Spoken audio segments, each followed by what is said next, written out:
kagandahan ng glutathione, actually front row enhanced glutathione, yun yung ginamit ko for my skin. Kasi pangarap ko na dati yung mga glutathione na yan, kaso ang mahal kasi sa labas. So I tried this one. So maganda nun. Nakita ko na yung effect niya, mas mabilis, hindi ko pa ubos yung bottle. Pansin na agad ng mga friends ko. So, ayun, up to now, continuous pa din. For 1.5 years, ito yung resulta. Partida, walang ano yan, lotion, wala kang nilalag. Kasi sabi nga if you're healthy inside, magre-reflect siya outside. So, doon ako naniniwala na kahit anong ipahid ko or anong gamitin ko panlabas, kung hindi ako magiging healthy inside, di rin ako mag-glow ng natural. So, tinake ko siya at until now, ginagamit ko pa rin siya. User ako ng Lux White. I've been taking it for around 6 months na, pero nag-stop na ako. Tinake ko yung 6 months na yun, last year pa. And what happened is, medyo nagstay sa akin yung pagkaputi niya. So, meron ako dito siya. Nakakayaman. Ito. So, pansinin na lang.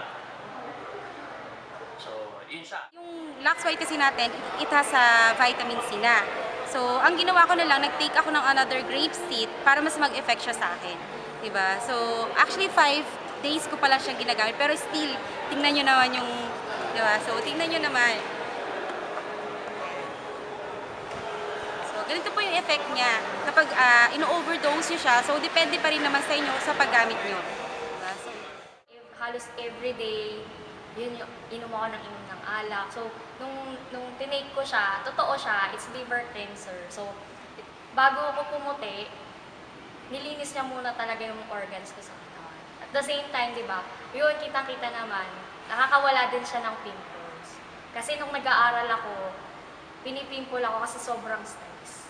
Yun, nawala rin siya. At the same time, lalo sa panahon ngayon, medyo, di ba, mahilig tayo mag-computer. Facebook, inaabot ka ng umaga, madaling araw. So, medyo naayos din yung sa panlabo ng mata.